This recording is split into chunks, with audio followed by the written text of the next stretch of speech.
Nagsimula ang kwento sa isang masukal na gubat, nakagapos at walang kawala ang kawawang si Florante.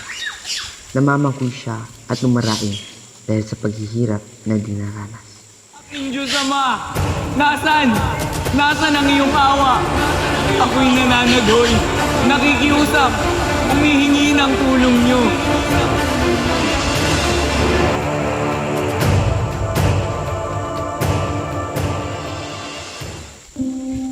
Sa kabutihang palad ay narinig siya ni Aladdin, isang gererong Moro, ang panaghuy ni Florante. Nakita ni Aladdin ang umaaligid na leon na pawang gutom na handa ng isalin si Florante.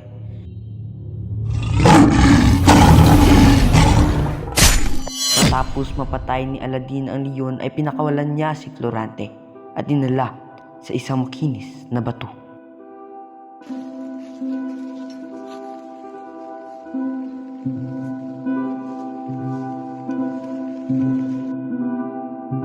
Di naglaon ay nagkamalay na si Florante at natuklasang kaaway niya pala ang kanyang tagapagligtas.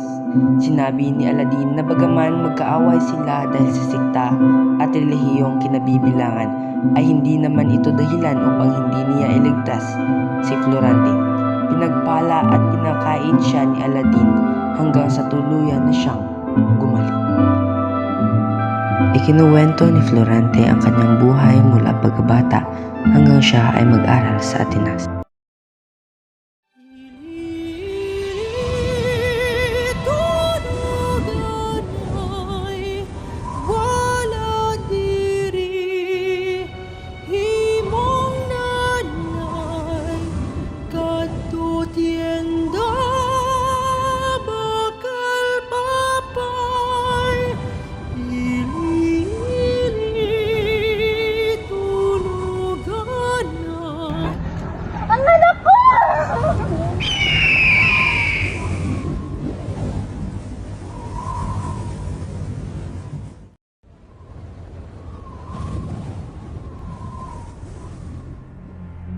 Pinadala si Florante ng kanyang ama sa Atenas upang mag-aral.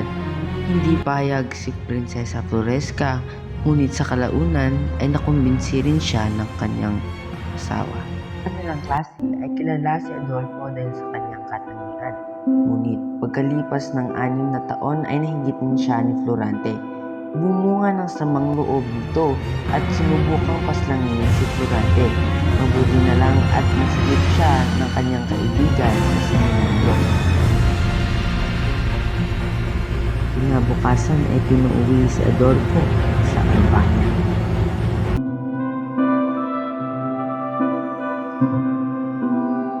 Lumipas ang 1 taon at nakatanggap ng liham si Florante kay Duque Brescio. Nagsasaad na napatay na ang kanyang ina. Nagmukmuk si Florante at pinakalma siya ni Minandro. Lumipas pa ang 2 buwan at pinabalik na si Florante sa Albania. Pinasama ni Antenor si Minandro pabalik at pinayuhan silang mag-ingat kay Adolfo. Sa kanyang pagbabalik, dinala si Florante ng amang Duque Brescio kay Haring Lencio.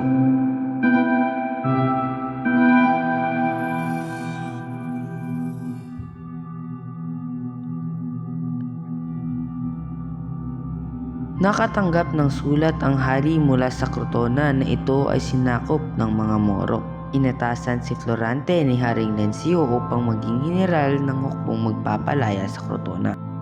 Bago pa sumabak sa digmaan si Florante ay nakita niya si Laura. Agad siyang umibig sa prinsesang anak ni Haring Lencio sa una pa lamang nilang pagkikita. Nagkaroon ng panahon na mag-usap ang dalawa hanggang sila ay magkaroon ng sumpaan. Lumuha si Laura nang umalis na si Florante patungong Crotona. Nakipagtigmaan sila ni Florante hanggang sa tuluyan na nilang mapalaya ang Crotona.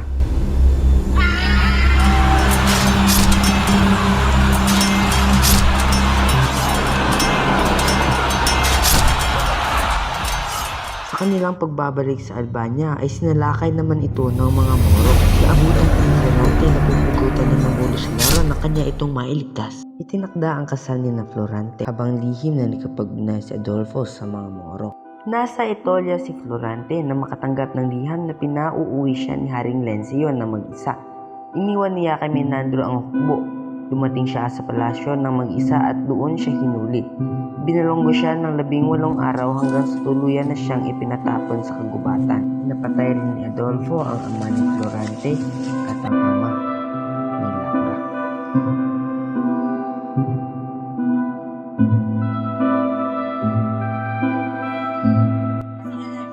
Isinalaysay naman ni Aladin ang dahilan kung bakit siya nasa kagubatan.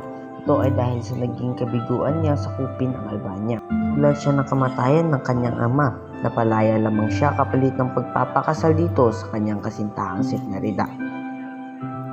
Yan na lang pag-uusapan ay may narinig na dinig sina Florante at Aladin. Naroon din sa kagubatan iyon sina Laura at Flerida.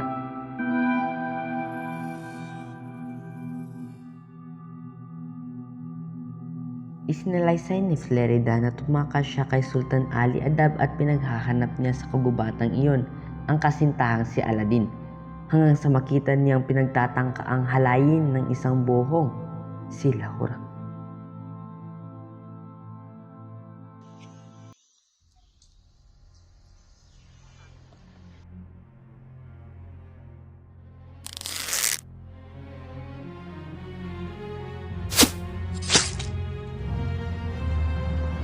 Sa pamamagitan ng pagtudla ay napatay ni Flerida si Adolfo.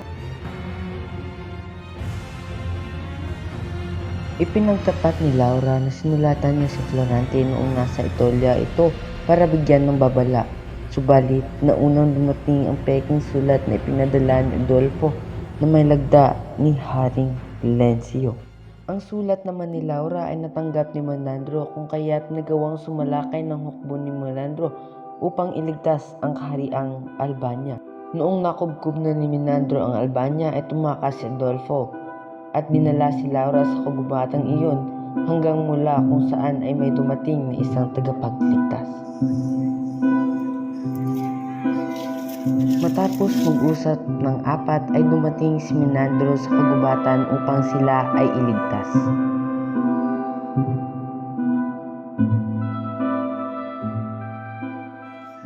Ipinagbunyi sila ng kahariang Albania. Ikinasal silang 4 kasabay ang pagpapabinyag ni na Aladin at Flerida.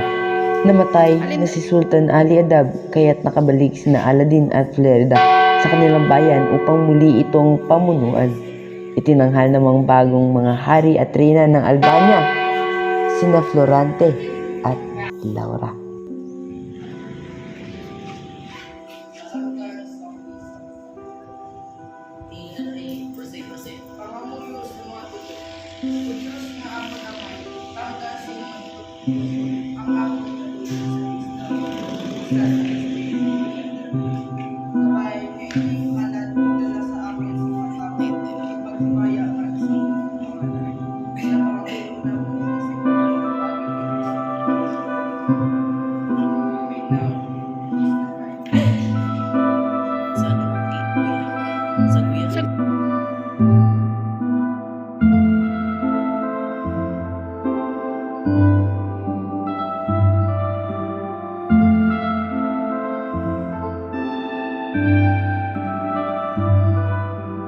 Thank you.